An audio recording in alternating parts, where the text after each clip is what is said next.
Bitter criticism. A regular day just practicing English.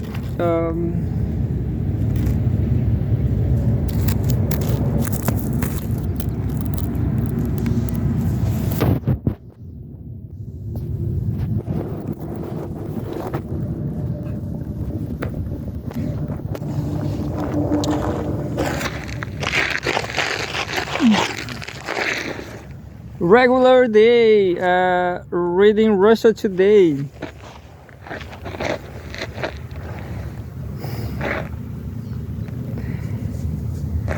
I was reading this news about Trump. I'll just keep reading whatever I didn't read, and says this news: Ukraine is gone. Trump said Ukraine is gone.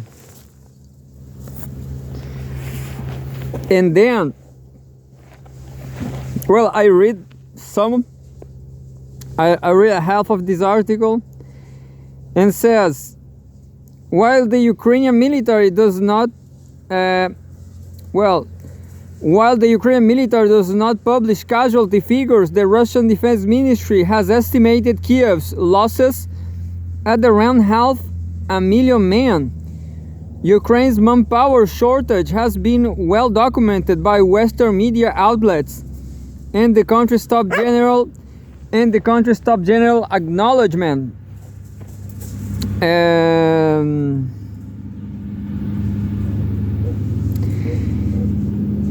And the country's top general acknowledged earlier this month that recruits are often sent to fight after as little as 6 weeks training. So just 6 weeks training and go die in the war. But I guess So I guess Ukraine is done. I'm agree with Trump this time. But this is just a detail, if you are losing the war. I'm completely ignorant, but Ukraine has no time, have no time. Trump argued that Biden and Harris could have easily struck a deal with Russia to prevent the conflict from ever starting. Instead, through, quote, a lot of bad statements and stupid statements, unquote, Biden edged on it. Because, Harris and Biden, they are not human beings, they are dolls. Quote, and we continue to give billions of dollars to a man who refuses to make a deal, Trump said, referring to Zelensky. Quote, any deal, even the worst deal, will have been better than what we have right now, and unquote. Russia and Ukraine reportedly agreed to a peace deal during talks in Istanbul in 2022. The agreement will have involved Ukraine declaring military neutrality, limiting its armed forces, and vowing not to discriminate against ethnic Russians. In return, Moscow will have joined Moscow have joined other leading powers in offering Ukraine security guarantees. However, Zelensky withdrew from the talks at the last moment, according to Ukrainian negotiator David Arakhamia, former U.S. Under-Secretary of State Victoria Nuland, and several Ukrainian media reports. The U.S. and U.K. were instrumental in convincing Zelensky to abandon negotiations. Trump maintains that we will settle the conflict in 24 hours if elect president in November. Zelensky, however, has stated that the former president doesn't really know how to stop the war. While Kremlin spokesman Dmitry Peskov has said that he doesn't, quote, think there is a magic hand, said he doesn't think there is a magic wand that can stop the fighting overnight. But you know, Trump is a populist. Maybe he's a he only says slogans. You know, Trump say a lot of slogans. You know, I'm going to research for a news, a very specific one, because I will not say she was not my friend, but there was a Brazilian journalist, Nathalia Urban. I guess she suicide.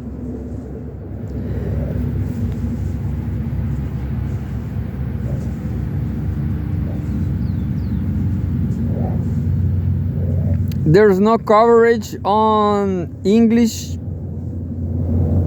but she died. There's a lot of wrong photographs from her. There's a lot of wrong photographs. Yeah, so she really died. Nathalia Urban, 36 years. She was living in the UK. I went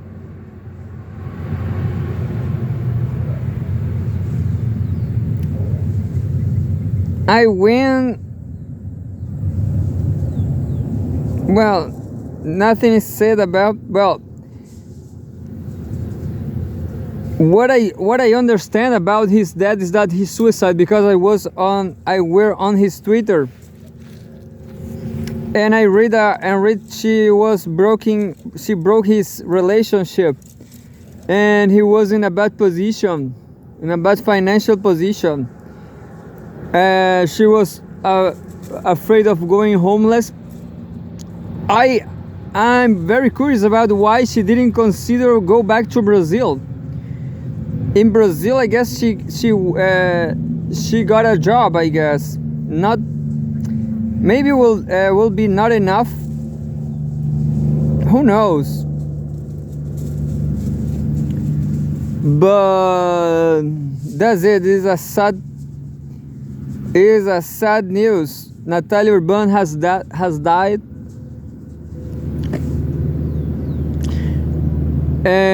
She was super young, 36 years. And well, it's sad because she was very talented. She was a very talented communicator.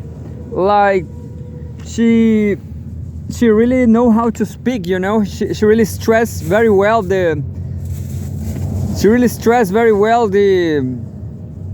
whatever she said. You know, she was a really good journalist.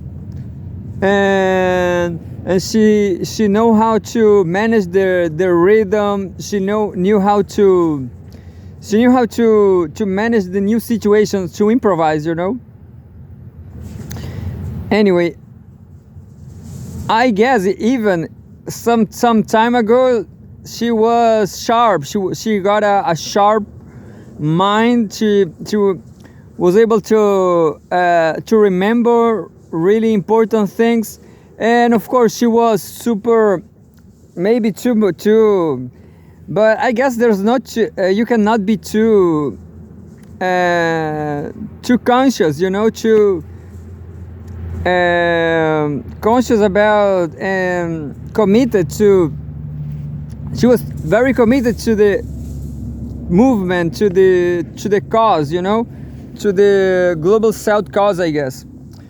Well, that's why she didn't have a job, maybe in a capitalist job. But so I guess there's a flaw on his life, on his legacy.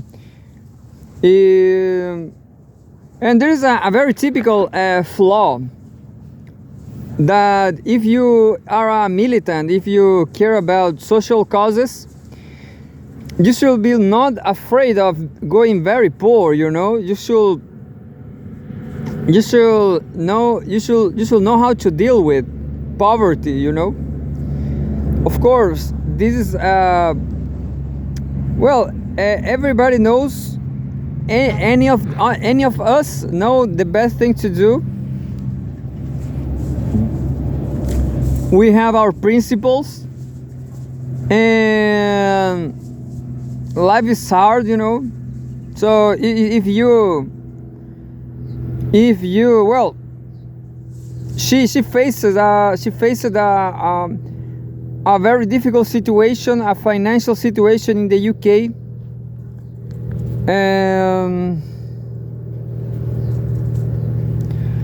I guess the situation was very well known on his family. Of course, I want to know the details, but it's hard now. It's hard to know.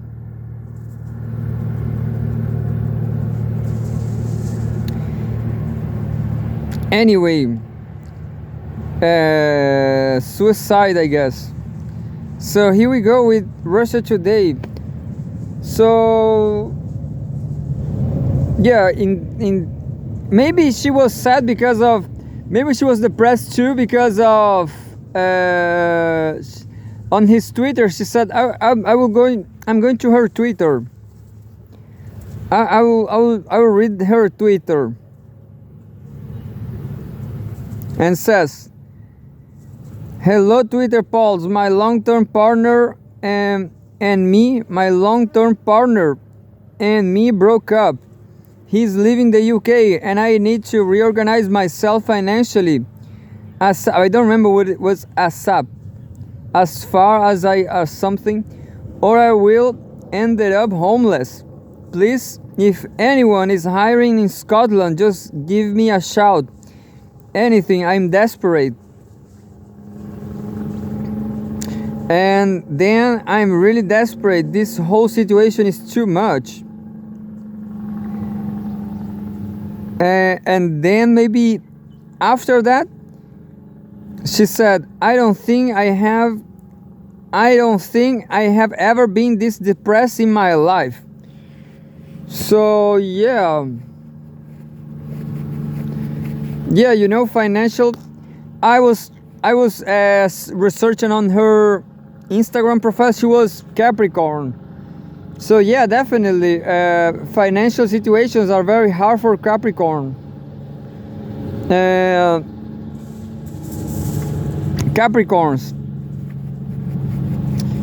I will not say I'm very stable, but the question is, be or not to be homeless, isn't it? That's the question. And yeah, well, definitely going to Brazil is not a good choice, because Brazil is very hard too, you know. She got a boyfriend. She got a boyfriend called PC Cicada, and she was very nice too. She was a good communicator. PC Cicada. And I just found out he died too. He died 2 years ago, 1 year ago. I don't know how PC Cicada died, but he was accused of sexual abuse, pedophilia, yeah. And then he suicide. But yeah, but he was from left wing too.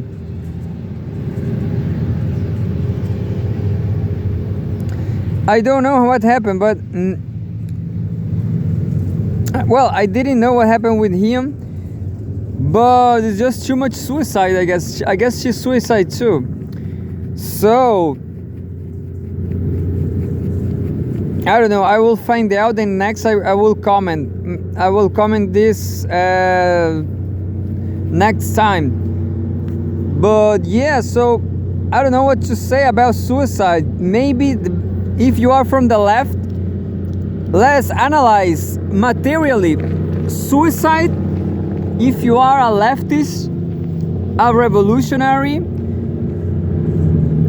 you should do something better with your body, you know. If you have energy, you should do something better, you know, like anything. Like there's a lot of riot. You should join the riot, you know. The question is, there's no riot. that's the huge question about discontent, social disconformity. Should be more disconformity, you know. There should be revolution. Anyway, there's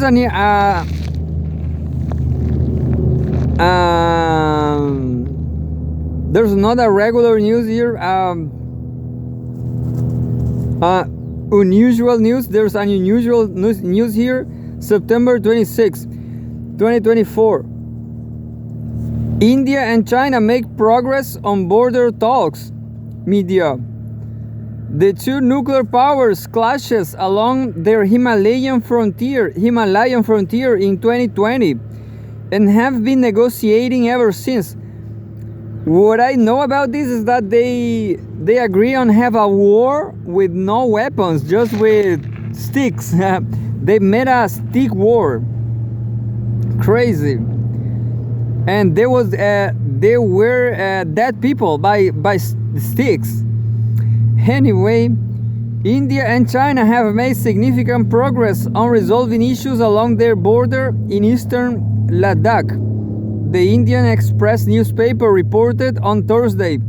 The region has been the focal point of military tension between the two neighbors since a deadly standoff in 2020. I guess that's what I was talking about. I'm sorry, I don't know. You know who should know? Nathalia Urban. She was a nice journalist. She was so nice as a journalist. Anyway, well, she was beautiful too. But the question is, she was a great professional. You know, why she just don't went to Brazil? Ties between the two Asian powers nosedived after the clash between their troops in the remote Himalayan region 4 years ago, resulting in casualties on both sides. More than 30 rounds of high-level diplomatic and military talks have been held in the ensuing years. Headway was reportedly made at the 31st Working Mechanism for Consultation and Coordination of India-China Border Affairs, WMCC, talks held on August 29 in Beijing. Indian troops could soon regain access to certain patrol points along the contested border previously blocked by Chinese forces, or to buffer zones set up during these disengagement efforts, resources told the newspaper. New Delhi and Beijing are exploring a potential solution based on their positions before April 2020 along the line of actual control, LAC, 3,500 kilometers, around 2,100 mile, poorly defined border in the Himalayas. Ways to address issues related to Arunachal Pradesh, a disputed area in the eastern sector of the border, are also being explored, the report noted. There's a news not related, but is here related. Battery fever. Is China standing in the way of India's future? Battery. Anyway, keep going. In March, Beijing strongly deplored Indian Prime Minister Narendra Modi's visit to Arunachal Pradesh, during which he inaugurated a tunnel that would hasten the deployment of Indian soldiers to border area. A month later, New Delhi reacted angrily to China's attempts to rename 11 places in Arunachal Pradesh, saying the state will always be an integral and inalienable part of India. Unquote. Officials have indicated that the 22 round of Corps Commander level talks will soon follow to iron out of the specifics of the deployment of troops on either side, including a timeline for actions based on mutual agreements. The 2020 standoff has left over 50,000 troops from each side deployed along the LAC in eastern Ladakh, according to Indian media. Despite various disengagement efforts, both sides have maintained a heightened state of alert, with troops and weaponry systems stationed 2,000 meters over 13,000 feet above sea level in extreme conditions. Both Beijing and New Delhi have expressed willingness to work together to iron out their differences. Notably, the report came just hours after Indian Foreign Minister Subramanian Jaishankar, speaking at an event in New York, said that the countries were able to, quote, sort out much of the disengagement, the friction points, but some of the patrolling issues need to be resolved, unquote. Jaishankar has previously asserted that New Delhi has resolved to improve ties with China during Modi's third term as Prime Minister. And that's it. I'm going to read this not related news from Russia Today about India, actually. What I don't like about Indian news is are too large. I have this impression, but this is not too long. Otherwise, there's Professor Lejan. He will read every single huge article in the world. Professor Lejan, they read all the articles in the world.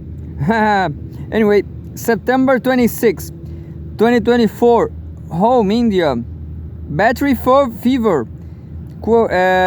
Question: Is China standing in the way of India's future?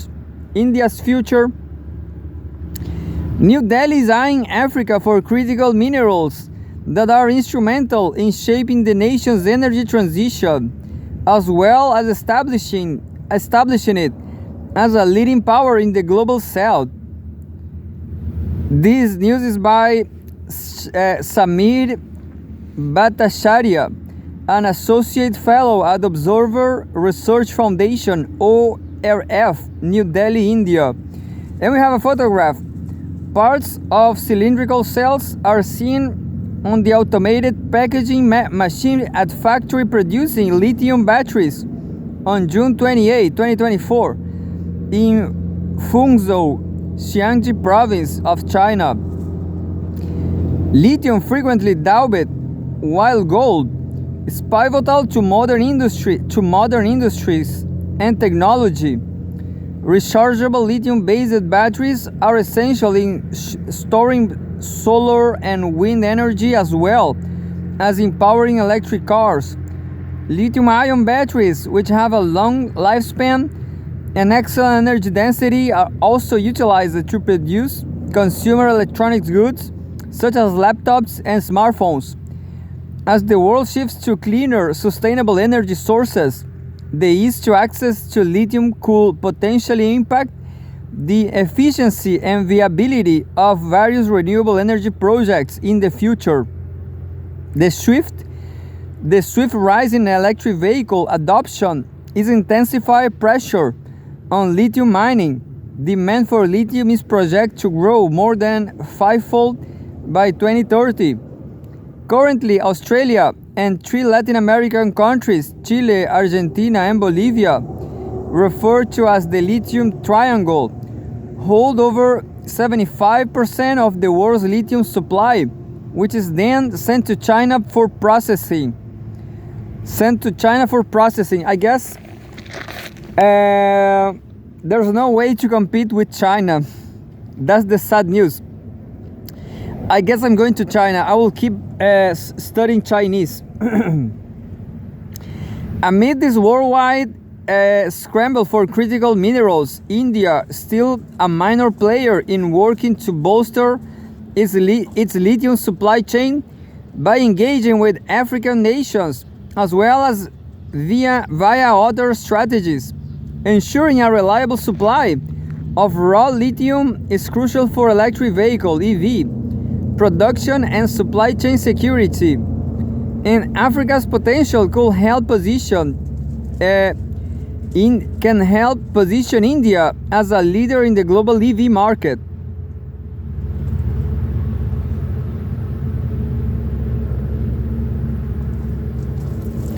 I didn't got this. Why Africa's potential could help position India as a leader in the global EV market? Why? India's lithium journey. Lithium has become one of India's most critical minerals. It is also classified as a strategic mineral. However, India doesn't produce it domestically and relies entirely on imports.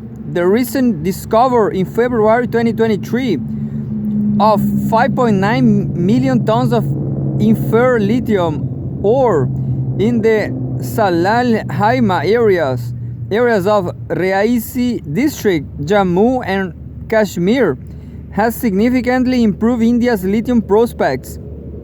This find could position India as the sixth largest holder of lithium sources globally, ahead of China.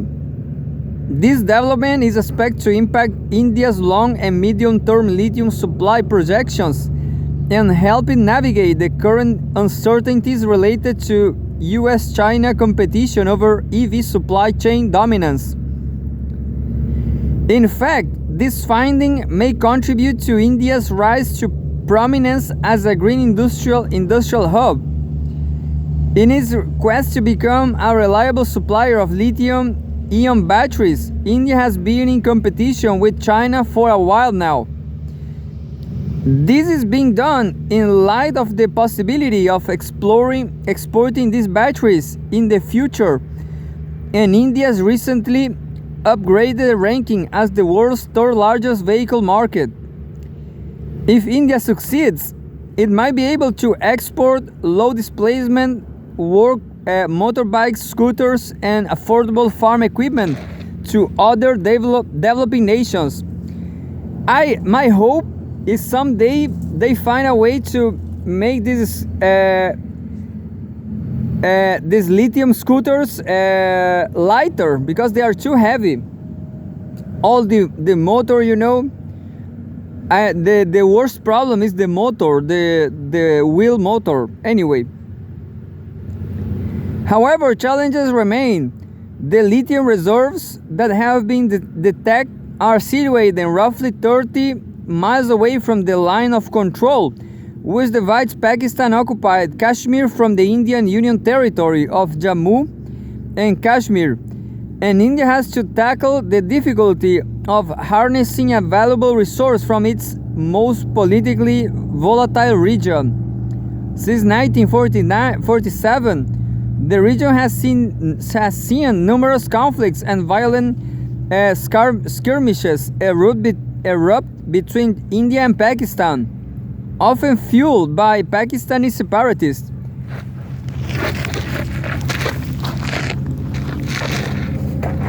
Aqui, mira. Ven, Tommy, tá aqui. Tommy!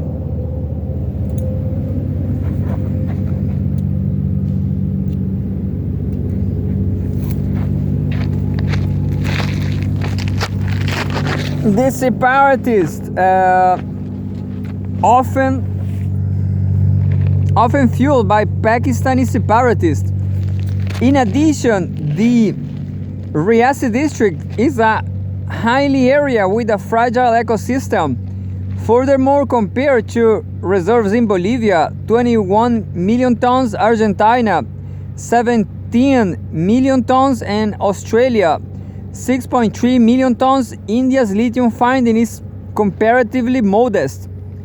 Thus, even though the discovery will boost the nation's green economy, it is inadequate. Not surprisingly, given these diverse and demanding circumstances, India is also exploring lithium beyond its national borders. Africa Quest, the Secretary of Mines, V.L. Kanta Rao, declared in March 2024 that India is looking to Africa to meet its critical mineral demands, especially Zambia, Namibia, the Democratic Republic of Congo, DRC, Ghana, and Mozambique. Several African nations reportedly approached the Indian government earlier in 2022. They offered to give access to their vital mineral resources in exchange for repayment of a portion of their development loans. To India, really? I didn't know that. The specifics of these countries remain undisclosed, but obtaining access to African lithium will significantly advance India's green industry growth. I had zero idea. Several African nations reportedly approached the Indian government earlier in 2022. They offered to give access to their vital mineral resources in exchange for repayment of a portion of their development loans. I thought India was undeveloped. Also, was Global South undeveloped too? Who knows? The specifics of these countries remain undisclosed, but obtaining access to African lithium will significantly advance India's green industry growth. Gaining access to African resources is crucial for India's lithium industry development, but China's dominance in this area presents a significant challenge. Over the years, China has established a near monopoly over several key mineral supply chains, including cobalt, lithium, and many rare metals. It controls most of the global lithium supply chain and is the leading refiner of lithium. Despite holding only a tiny fraction of the world's lithium reserves, less than 7%, China produces most of the new energy vehicles sold. It is the largest importer, refiner, and consumer of lithium, handling 70% of global output and purchasing 70% of lithium compounds, mostly for its domestic battery manufacturing sector.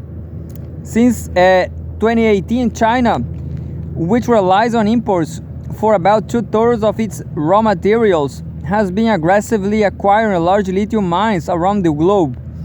In recent years, China has invested in mines in Zimbabwe, the Democratic Republic of the Congo, Argentina, Australia, and Canada. According to some forecasts, by 2025, mines under Chinese control are expected to produce 705,000 tons of battery-grade processed lithium, a significant increase from the 194,000 tons produced in 2022. Way forward. India is a pivotal point in developing its lithium industry. A thriving lithium sector could significantly boost the country's economic prosperity. Consequently, India is prioritizing the development of its lithium supply chain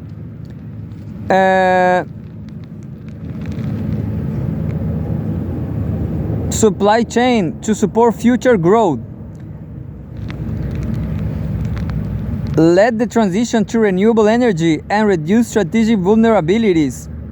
Nonetheless, the country's dependence on imports from China and its fragile supply chain pose risks to the stability of its access to essential minerals. Here lies the paradox.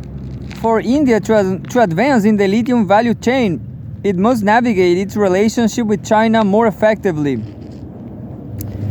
China has long sought a stable supply of critical minerals like lithium through strategies such as the Belt and Road Initiative, while US and European officials focus on fostering cooperation with Africa and compiling lists of essential minerals.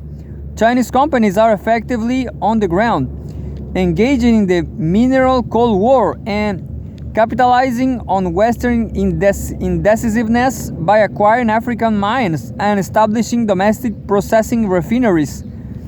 India should collaborate with like-minded Global South countries to challenge China's dominance.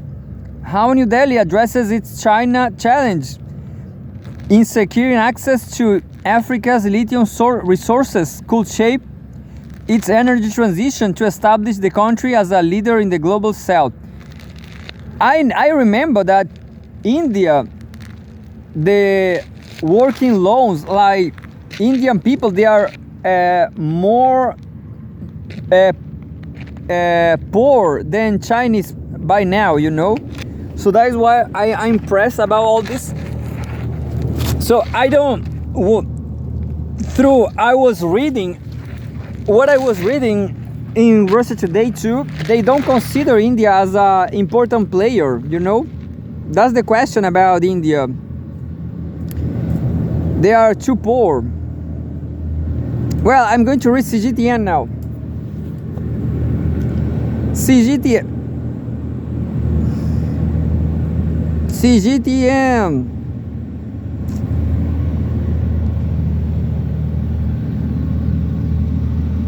I'm going to read the five. I will choose from the front page the 5 highlights. One of the highlights is this: politics, September 26, 2024. Xi Jinping shares CPC leadership meeting to analyze economic situation arranged for economic work. September 26, 2024. A huge news from 4 minutes. The Political Bureau of the Communist Party of China CPC Central Committee held a meeting on Thursday to analyze the study, the current economic situation, and make further arrangements for economic work. Xi Jinping, Central Secretary of the CPC Central Committee, presided over the meeting. The Chinese economy has posted generally stable performance this year, marking progress while ensuring stability. It was agreed at the meeting. New quality productive forces have reported steady development, and solid efforts have been made to guarantee people's livelihood. Positive progress has also been achieved in preventing and refusing risks in major areas. It was noted at the meeting that the fundamentals of the Chinese economy and favorable conditions such as a vast market, strong economic resilience, and great potential remain unchanged. It is necessary to take a comprehensive, objective, and calm view of the current economic situation, face the difficulties squarely, and remain confident, said the meeting. The country should effectively implement existing policies, step up efforts to roll out incremental policies, further make policy measures more targeted and effective, and strive to accomplish the targets and tasks for this year's economic and social development, according to the meeting. The meeting stressed the need to issue and make good use of ultra-long special treasury bonds and local government special purpose bonds to better leverage the driving role of government investment. It is imperative to lower the reserve requirement ratio and implement impactful interest rate cuts, the meeting said. Efforts will be made to stabilize the property market and reverse its downturn, adjust the policy of housing purchase restrictions, lower interest rates on existing mortgage loans, promptly improve land, fiscal, tax, and financial policies, and promote the establishment of a new model for real estate development, the meeting said. The meeting called for efforts to boost the capital market, vigorously guide medium and long-term funds to enter the capital market, and clear the obstacles for social security, insurance, and wealth management funds to invest in the capital market.